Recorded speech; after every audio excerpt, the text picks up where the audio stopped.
সুপ্রিয় দর্শক ও সুধী আসসালামু আলাইকুম। সবাইকে অনেক, অনেক শুভেচ্ছা এবং আমন্ত্রণ জানাচ্ছি ড্রিম ফার্টিলিটি কেয়ার নিবেদিত ডক্টর অনুকা রয়ের বন্ধ্যত্ব চিকিৎসার নতুন দিগন্ত অনুষ্ঠানটিতে। দর্শক, বন্ধ্যত্ব চিকিৎসার নতুন দিগন্ত অনুষ্ঠানটির আজকে আমরা শেষ পর্যায়ে আছি। কিন্তু তারপর একটা কথা না বললেই নয় যে গত যে ৪ টি পর্বে আমরা আলোচনা করেছি তা যদি আপনারা সবাই দেখেন তাহলে মোটামুটিভাবে আপনারা কিন্তু একটা ওভারভিউ করতে পারবেন যে আসলে আমরা আ বন্ধ্যত্ব চিকিৎসার জন্য কোন বিষয়গুলোকে মাথায় রেখে কাজ করি।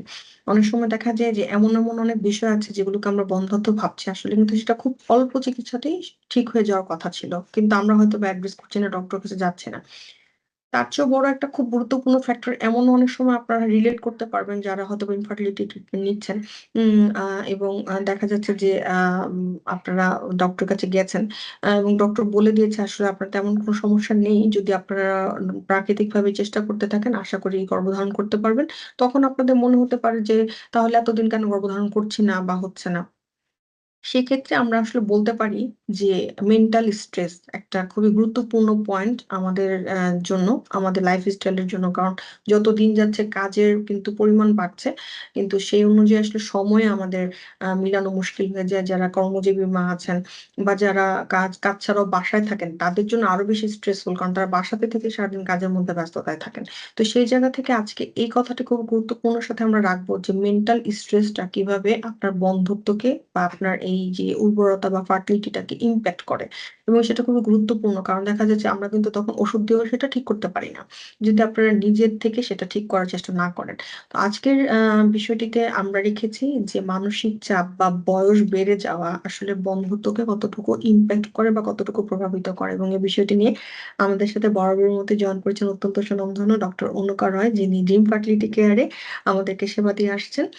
দর্শক, আমি আর দেরি না করে আমি ম্যাডামকে রিকোয়েস্ট করব, ম্যাডাম আমরা যদি একটু জানি যে যেসব মাদের আগে থেকেই প্রবলেম আছে, যেমন অনেক সময় বিয়ের আগে হাইপোথাইরয়েডের প্রবলেম থাকে, পলিসিস্টিক ওভারিয়ান সিনড্রোম থাকে। এই সমস্যাগুলো যাদের আছে তারা বিয়ের আগে কি মেজারমেন্ট নিবে এবং বিয়ের পরে সন্তান ধারণ করতে চাইলে তারা কি করতে পারে একটু যদি আমাদেরকে বলেন?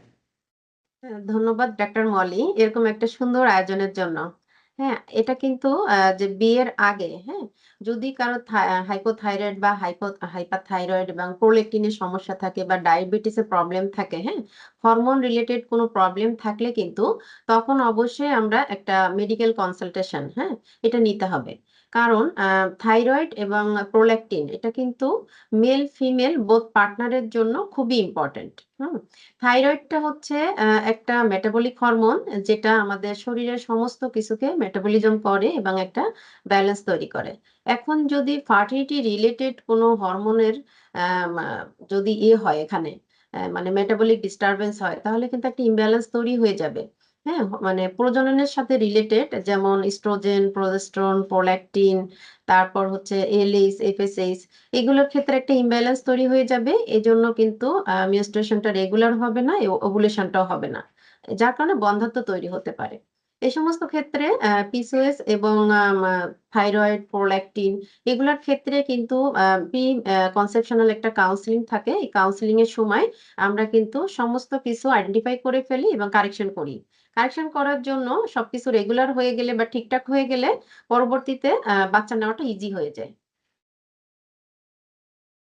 অনেক ধন্যবাদ ম্যাডাম। ঠিক এই জায়গাটাতে একটু জানতে চাচ্ছিলাম যে ম্যাডাম এই যে হাইপোথাইরয়েডিজম এবং পলিসিস্টিক ওভারিয়ান সিনড্রোম আসলে দেখা যায় এটা লাইফ লং প্রবলেম। দেখা যায় একবার হলে পরবর্তীতে কিন্তু আর কারেক্টেড হতে চায় না সহজে।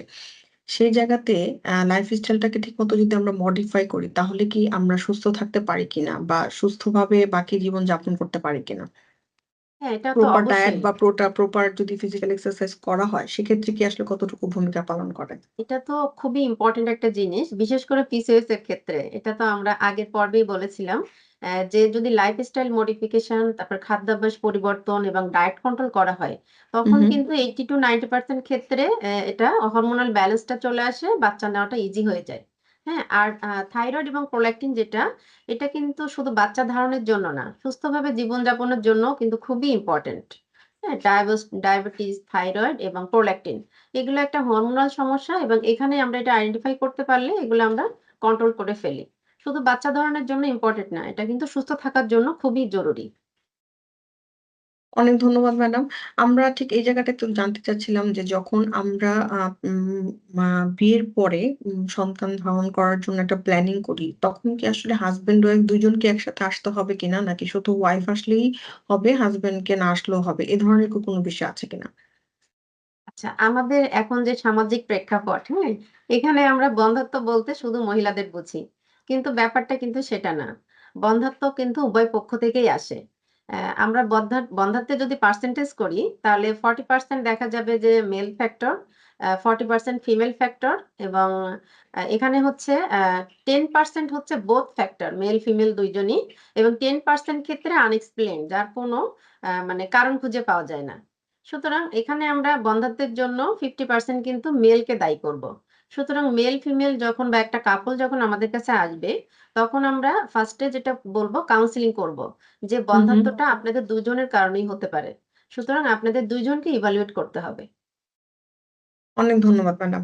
আ আমি এই জায়গাটা একটু জানতে চাচ্ছি, আমরা আজকের বিষয়টিকে রেখেছিলাম যে মানসিক চাপ এবং বয়স বেড়ে যাচ্ছে। এই দুটো বিষয় কি আসলে ইনফার্টিলিটিকে প্রভাবিত করে কিনা? বা আমাদের যে ফার্টিলিটিটা এটাকে আসলে প্রতিহত করে কিনা? আমি ১ম এ একটু ম্যাডাম জানতে চাবো বয়সের বিষয়টিতে। আমি আ মানসিক চাপের বিষয়টিতে পরে আসছি। বাট বয়স বেড়ে যাওয়া এটা কি আসলে এই আমাদের মানে গর্ভধারণের বিষয়টিকে আসলে দেরি করে দেয় কিনা বা লেট করে কিনা এবং সেটা কি ২ জনের ক্ষেত্রেই কিনা? হাসব্যান্ড এবং ওয়াইফ ২ জনের কথা যদি বলি। আচ্ছা, বয়সটা কিন্তু খুবই ইম্পোর্টেন্ট। শুধু ফিমেলদের ক্ষেত্রে না, মেলদের ক্ষেত্রেও বলা যায়, হ্যাঁ? এটা একটা জৈবিক কারণ হলেও কিন্তু অনেক সময় দেখা যায় যে লাইফস্টাইল মডিফিকেশন, দক্ষ চিকিৎসক এবং কোন সময় আপনি চিকিৎসাটা গ্রহণ করবেন, এটা হু, হু। যদি আমরা সঠিক সময়ে নির্ণয় করতে পারি, তাহলে কিন্তু এই বয়সটা তখন অতিক্রম করা সম্ভব হয়। কিন্তু এই বয়সটা মেল ফিমেল বোথ পার্টনারের পরে যে আমাদের রিপ্রোডাক্টিভ যে মানে প্রজনন ক্ষমতাকে প্রভাবিত করে। যেমন ফিমেলদের ক্ষেত্রে কিন্তু একেবারে স্পষ্ট। একটা ফিমেল যখন জন্মগ্রহণ করে তখন কিন্তু ২০ থেকে ৩০ লাখ আ আ ডিম্বাণু নিয়ে জন্মগ্রহণ করে। কিন্তু এটা আস্তে, আস্তে কিন্তু কমতে থাকে। হুম? রিপ্রোডাক্টিভ এজ এ মাত্র ৪০০-৫০০ এরকম ওসাইট থাকে। ৩০ এর পরে কিন্তু কমতে থাকে অনেক এবং ৩৫ বা ৪০ এর পরে যেয়ে একেবারে খুব দ্রুত ডিক্লাইন করে। হুম? এখন দেখা যাক যে এই মানে ফিমেলের বয়সটা যেমন হচ্ছে যদি 30 পার হয়ে যায়, তখন যেমন ওসাইটের কাউন্ট এবং কোয়ালিটি কমতে থাকে, তেমন এই ওসাইটে কিন্তু কিছু ক্রোমোজোমাল ত্রুটি দেখা দেয়। যার জন্য হু, বাচ্চাটা হু। বারবার গর্ভপাত হতে পারে এবং এখানে জন্মগত ত্রুটি সম্পন্ন বাচ্চাও জন্মগ্রহণ করতে পারে অনেক সময়। হুম? এটা কিন্তু অনেক ইম্পোর্টেন্ট একটা ব্যাপার।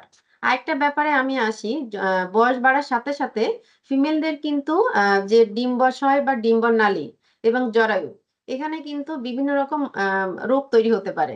যেমন এন্ডোমেট্রিওসিস, অ্যাডেনোমায়োসিস, ফাইব্রয়েড এগুলা হলো।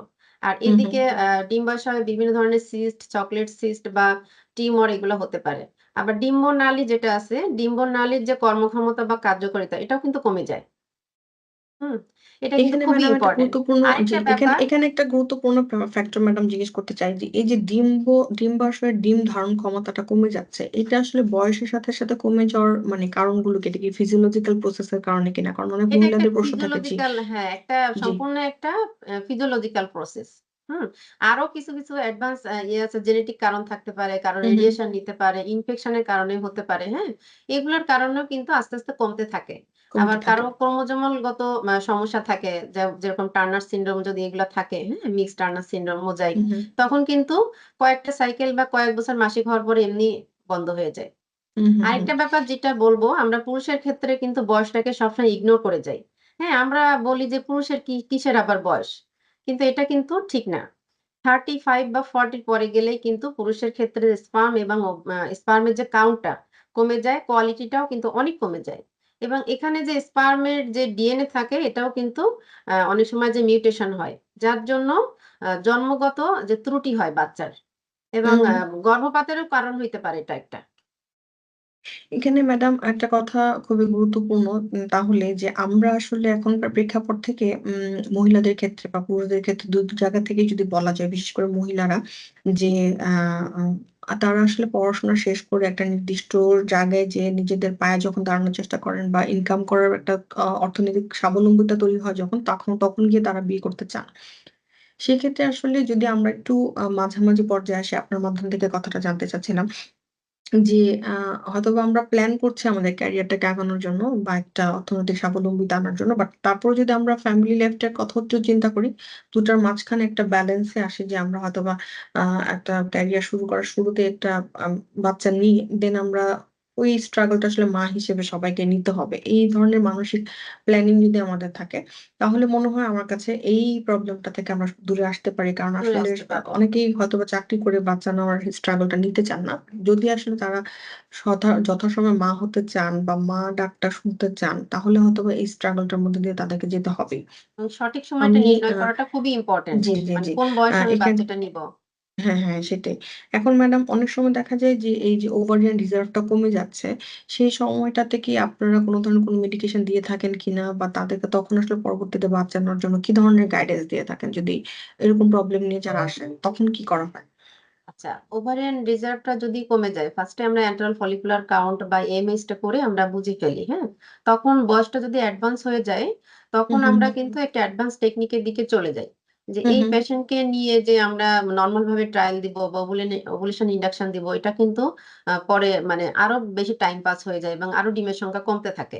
মেডিকেশন এর ব্যাপারটা আছে, ওভারিয়ান রিজার্ভ বাড়ার জন্য বিভিন্ন হু, রকম হু। ওষুধ আছে। অ্যা কোএনজাইম Q10 এবং ডিহাইড্রোইপিন্ডাস্টোন অনেক ধরনের ওষুধ আছে, হ্যাঁ? জি, জি। এগুলা দিয়ে থাকি, বাট এগুলার রেজাল্ট যে খুব বেশি মানে ভালো এবং খুব একেবারে দ্রুত ডিম বেড়ে যায় এমনও কিন্তু না।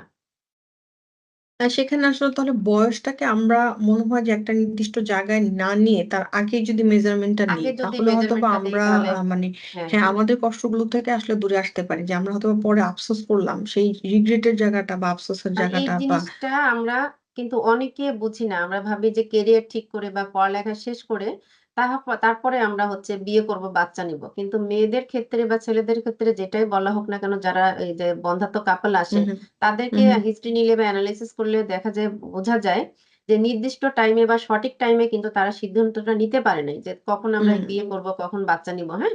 দেখা যাবে অনেকে ৭-৮ বছর পরে বাচ্চা নেওয়ার হু, জন্য হু। আসে, অথবা অথচ যদি এই বাচ্চাটা ৭ বছর আগে নিত তাহলে ইজিলি হয়ে যেত। অনেক ই ডক্টরের ই কাছে আসা লাগতো না। ইজি হতো। সেটাই তাহলে ম্যাডাম, এটা হচ্ছে আমরা এই জায়গাটা লাইফস্টাইল থেকেই জি, এই জায়গাটা থেকে আসলে সবসময় একটা আহ্বান থাকবে যে যারাই বাচ্চা নিতে চাচ্ছেন তারা যাতে একটা নির্দিষ্ট সময়ের ব্যাপারটা মাথায় সময়ের রাখেন এবং ব্যাপারে আশা করি সঠিক এত সময়ে বেশি সিদ্ধান্তটা অ্যাওয়ারনেস নিতে মূলক হবে। জি, এত বেশি অ্যাওয়ারনেস মূলক প্রোগ্রাম আমরা করছি, যেমন আপনার মাধ্যমে আজকে আমাদের এই প্রোগ্রামটা হচ্ছে। একটু হলেও যাতে মানুষের এটা মনে হয় যে হ্যাঁ, অ্যাওয়ারনেস যদি আমি বা বাচ্চা নিতে অনেকে চাই বুঝতে পারে। হুম, সেইটাই যে যদি আমি বাচ্চা নিতে চাই তাহলে আমি হয়তো ৩-৪ বছর এই সময়টাকে আমার বাচ্চা নেওয়ার জন্য একটা মানসিকভাবে প্রস্তুতি আমি নিবো। প্রস্তুতি নিতে ঠিক হবে। এই জায়গাটাতে ম্যাডাম আজকে একটা ছোট্ট বিরতি নিবো। বিরতির পর ফিরে এসে এই যে মানসিক চাপ, নানা ধরনের কথা যে কিনা বাচ্চা অনেক আগে থেকে নিতে চেষ্টা করছেন কিন্তু বন্ধ্যত্বের কারণে পারছেন না।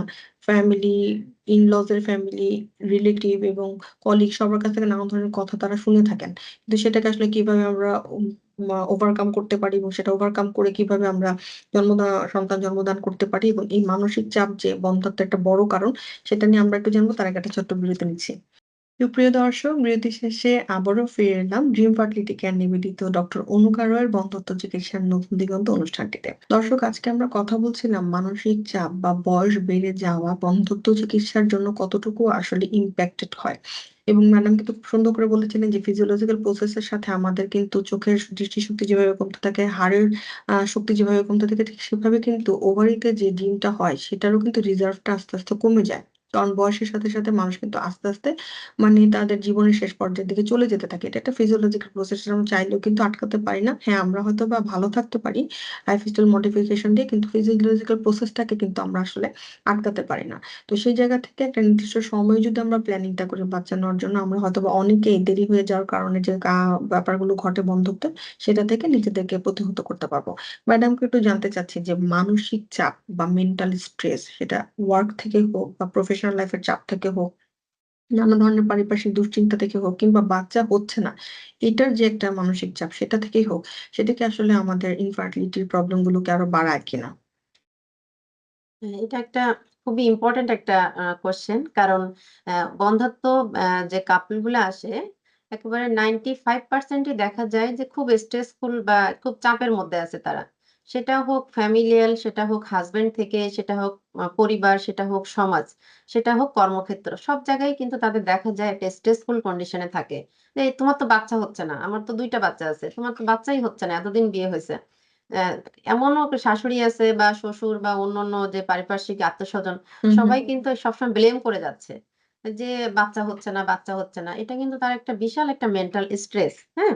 কিন্তু এই যে স্ট্রেস, এই স্ট্রেস এর কারণে কিন্তু আমাদের যে রিপ্রোডাক্টিভ বা আমাদের যে ফার্টিলিটি যে হরমোন বা অন্যান্য যে হরমোন গুলো আছে, এখানে কিন্তু ব্যাপকভাবে একটা প্রভাব পড়ছে। যেমন আমি বলব যে হরমোন যেমন রিলেটেড টু ফার্টিলিটি যেমন কর্টিসল, হ্যাঁ? কর্টিসল হরমোনটা কিন্তু স্ট্রেসের কারণে অনেক বেড়ে যায়।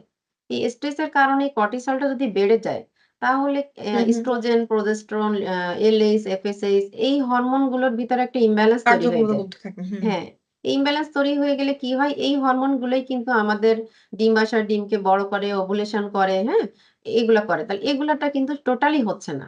তাহলে আমরা যতই ওষুধ দিয়ে মনিটরিং করি কিন্তু এই যে মানসিক ভারসাম্য যদি না থাকে বা মেন্টাল স্ট্রেসটা যদি না কমে, তখন কিন্তু এটা থেকে আমরা রিলিফ পাবো না। আরেকটা জিনিস ইম্পোর্টেন্ট ব্যাপার যে গোনাডোট্রোপিন যেটা গোনাডোট্রোপিন রিলিজিং হরমোন। হুম, হুম। এই হরমোনটা কিন্তু অনেক কমে যায় স্ট্রেসের কারণে। হ্যাঁ, স্ট্রেসের কারণে এটা কমে যাওয়া মানে এলএস, এফএসএস টা কমে যাওয়া। যার কারণে ডিমটা বড় হতে পারে না, ফুটতেও পারে না। হুম? এখন এই সমস্ত কারণ যদি মানে স্ট্রেসটা আমরা যদি রিলিভ না করি, তাহলে এই যে মানে হরমোন গুলা আছে, এই হরমোন গুলা ঠিকমতো কাজ করতে পারে না। হুম, যার জন্য হুম। ফার্টিলিটি কিন্তু খুব ডিক্লাইন করে। যতই আমরা ওষুধ, যতই ভালো ফার্টিলিটি সেন্টার, যতই ভালো দক্ষ চিকিৎসক হোক না কেন। হ্যাঁ, হুম, এটা হুম। খুবই ইম্পোর্টেন্ট একটা বিষয়। এখানে ম্যাডাম একটা কথা আপনার কাছে না জানলেই নয়। সেটা হচ্ছে যে এই যে মেন্টাল স্ট্রেসটাকে কমানোর জন্য আমরা কাউন্সেলিং তো অবশ্যই গুরুত্বপূর্ণ যে আমরা ইন-লজ এর ফ্যামিলিকে কাউন্সেলিং করবো এবং সেই সাথে হাসব্যান্ডকে বলবো সবচেয়ে বেশি সাপোর্ট দিতে। কারণ আমাদের কাছে মনে হয় বা আমার কাছে পার্সোনালি মনে হয় যে যেই মেয়েটার বাচ্চা হচ্ছে না বা যেই নারী আসলে সন্তান জন্মদান করতে পারছেন না, তার যে কষ্টটা সেটা আসলে হয়তোবা সবার কষ্টের মতো না। তার যে নিজেরই একটা কষ্ট আছে সেটা আসলে অন্য কেউ বলার সাথে কিন্তু আরো বেশি মাত্রায় বাড়িয়ে তোলে সেটাকে। তো এখানে তো কাউন্সেলিং একটা গুরুত্বপূর্ণ রোল প্লে করে। বাট তারপরেও কি আমরা তাদেরকে অন্য কোনো মেডিকেশন দেই কিনা বা এটার থেকে রিলিজ করার জন্য কোনো সাইকিয়াট্রিক কাউন্সেলিং বা আপনারা কি কোনো ধরনের কোনো মেডিকেশন সাজেস্ট করেন কিনা? আচ্ছা, যখন কাপল আসেন আমাদের কাছে এবং বিভিন্ন মানে হুম, হুম, হুম। স্ট্রেসফুল কন্ডিশন এর কথা বলেন, হ্যাঁ? তখন কিন্তু আমরা ফার্স্ট এই বলি যে, "আপনাদের স্ট্রেস কমালেই কিন্তু আপনার ফার্টিলিটির সাকসেস রেটটা বা ফার্টিলিটির সম্ভাবনা 50% বেড়ে যাবে।" হুম, হুম। তখন কিন্তু অনেকটা সাহস পায়। মানে আমরাই যদি ফার্স্ট এ কাউন্সেলিং করি, হ্যাঁ? পজিটিভ কাউন্সেলিং, তখন কিন্তু সেটা তাদের জন্য একটা ওষুধের মতো কাজ করে। হুম, তারপর হুম। তো অবশ্যই তার হাসব্যান্ডকে মানে পার্টনার যে, হ্যাঁ? দম্পতি, ওনাদের কিন্তু একসাথে সময় কাটাইতে হবে। আ এই যে চিকিৎসার বাইরেও তাদের কিছু সময় কাটানো এবং সবকিছু ব্যাপারে শেয়ার করা এগুলা করতে হবে। প্লাস হচ্ছে আমাদের একটা সাপোর্ট গ্রুপ তৈরি করতে হবে এবং এই ব্যাপারটাকে বন্ধ্যাত্ব ব্যাপারটাকে আমরা আ মা মানে কাপলকে স্ট্রেস না দিয়ে আমরা নরমাল ভাবে এটা নিয়ে একটা ডিল করতে হবে। তাহলে কিন্তু অনেক সময় কমে যায়। আবার আরেকটা ব্যাপার আছে আমরা অবশ্যই বলি যে সাইকিয়াট্রিক কনসালটেশন নেন। সাইকিয়াট্রিক কনসালটেশন নিলে এই চাপটা কমে যায় বা স্ট্রেস যে ম্যানেজমেন্ট বা কিভাবে এই চিকিৎসার চাপটা আমি নিতে পারবো, হ্যাঁ? প্রেশারটা বা এমনকি আইভিএফ ও কিন্তু অনেক প্রেশারে থাকে। তখন আমরা এই প্রেশারটাকে আমরা কিভাবে নিতে পারবো, হ্যাঁ? এটা কিন্তু তখন তাদের ক্ষেত্রে ইজি হয়ে যায়। কাউন্সেলিংটা ফার্স্ট এ আসতে হবে আমাদের ডক্টরদের কাছ থেকে। কিভাবে আপনি এই দীর্ঘ সময়টা পার করবেন, হ্যাঁ? পার করতে পারেন। প্রতিটা স্টেপ আমাদেরকে বুঝিয়ে দিতে হবে। হ্যাঁ? ইম্পোর্টেন্ট। এবং ফার্টিলিটিটা কিন্তু অনেক সময় স্ট্রেসটা কিন্তু ফিমেল থেকে আসে, অনেক মেল থেকেও আসে। অনেক সময় অ্যাজোস্পার্মিয়া বা অলিগোজোস্পার্মিয়ার পেশেন্টদের কিন্তু আ ফিমেল পার্টনাররাও অনেক সময় বলে, "হ্যাঁ, তোমার কারণে বাচ্চা হচ্ছে না, তোমার সাথে থাকবো হচ্ছে না।" না। হ্যাঁ? আর ফিমেলদের ক্ষেত্রেও তো আছেই। ওকে। শ্বশুর-শাশুড়ি থেকে শুরু করে আর হাসব্যান্ড ম্যাডাম সবাই এই বলে। জায়গাতে একটু আমরা বলি অনেক সময় দেখা যায় আইভিএফ করছে। ১ বার, ২ বার, ৩ টা সাইকেল ফেইল করেছে এবং খুবই হতাশা হয়ে অনেক ফ্রাস্ট্রেটেড হয়ে আসতেছে। সেই জায়গা থেকে আপনারা কি আপনাদের সেন্টার থেকে কাউন্সেলিং এর ব্যবস্থা করেন কিনা? বা সেখানে আসলে কাউন্সেলিং করার জন্য আমরা কি, কি বিষয়গুলো তাদেরকে আসলে বলে থাকি? এখানে মানে আইভিএফ এর ব্যাপারটা, হ্যাঁ? আইভিএফ কিন্তু একটা যাত্রা কিন্তু এটা, হ্যাঁ? যাত্রা মানে আমি যে স্টার্ট করলাম এটা শেষ হবে। কিন্তু একবারে যে আমি আইভিএফ করলে 100% সাকসেস পাবো এই ধারণাটা কিন্তু ভুল। হ্যাঁ? 60 থেকে হুম, হুম। 70% এর সাকসেস রেট। এক্ষেত্রে অনেকগুলা টাকার ব্যাপার থাকে, অনেক হরমোন মানে একটা দিক যেটা চিন্তা করতে হবে যেমন আমাদের টাকা-পয়সার ব্যাপার, যেমন শারীরিক মানে হরমোন গুলা দিলে শারীরিক একটা চেঞ্জ, হ্যাঁ? মানসিক একটা চেঞ্জ। সবকিছু মিলায়ে কিন্তু আইভিএফ টা কাপল এর কাছে একটা স্ট্রেসফুল কন্ডিশন। হুম? হুম, হুম। এই স্ট্রেসফুল কন্ডিশন এ আরেকটা জিনিস যেখানে বিঘ্নিত হয়, যেমন আমাদের স্ট্রেসফুল কন্ডিশন এ এই যে cortisol, gonadotropin releasing hormone, oestrogen, progesterone সবকিছুর মধ্যে একটা কিন্তু ইমব্যালেন্স তৈরি হয়ে যায়। চিকিৎসা নিচ্ছে বাট ইমব্যালেন্স। তখন কিন্তু ডিমটা বড় হওয়া, ওভাম পিক আপ এবং ভ্রূণটা তৈরি হওয়ার পরে যে এমব্রায়ো ট্রান্সফার এগুলা কিন্তু স্মুথলি হতে চায় না।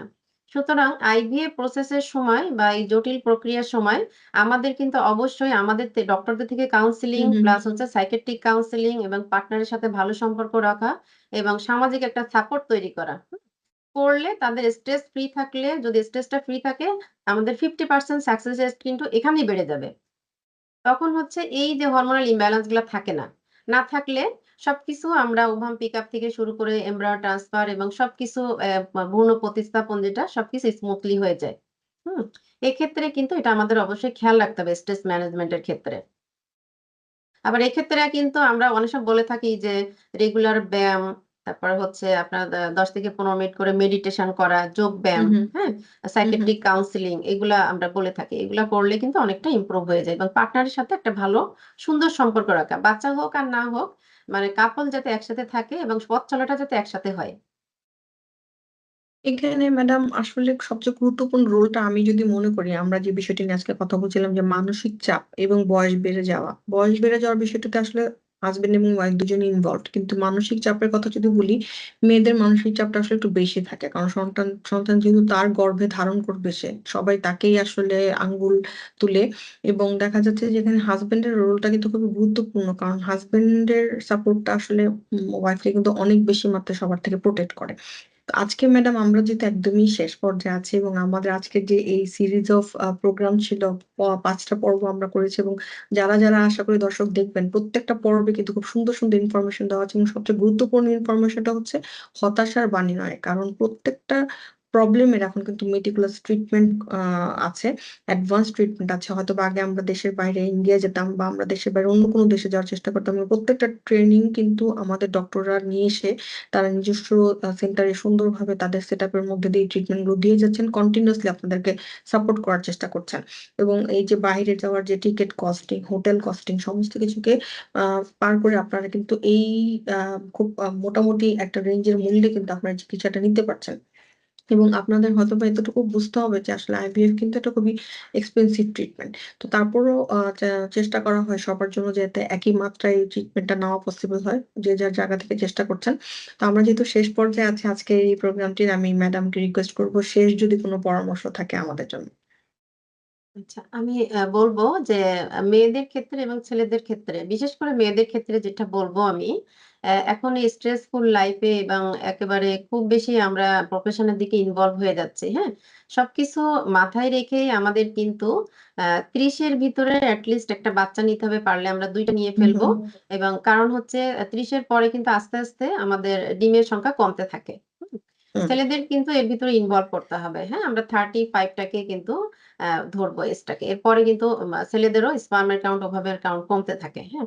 এবং আরেকটা জিনিস বলবো যে যেকোনো কাপল হোক না কেন মানে কনসিভ করার আগে যেকোনো একটা ফার্টিলিটি ডক্টরের কনসালটেশন এ আসতে হবে। তার যে মেডিকেল ডিসঅর্ডার গুলা আছে বা নাও থাকতে পারে বা থাকলেও থাকতেও পারে, এগুলা কিন্তু আইডেন্টিফাই করতে হবে। স্ক্রিনিং করতে হবে। কার কি প্রবলেম আছে এগুলা দেখে আমরা যদি আইডেন্টিফাই করে ফেলি, তাহলে কিন্তু ওই অনুযায়ী চিকিৎসা করা যায়।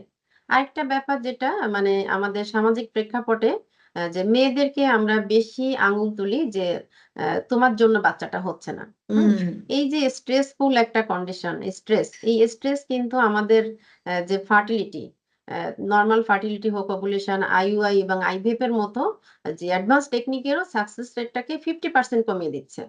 হুম, সুতরাং হুম, আমি বলব যে এই যাত্রাটা দীর্ঘ হতে পারে। কিন্তু আপনি কার কাছে চিকিৎসা করতে যাচ্ছেন? কোন ল্যাবে আপনার ভ্রূণ তৈরি হচ্ছে? কোন ডক্টর দিয়ে আপনি ডক্টর এটা করছেন। ট্রান্সফার করছেন।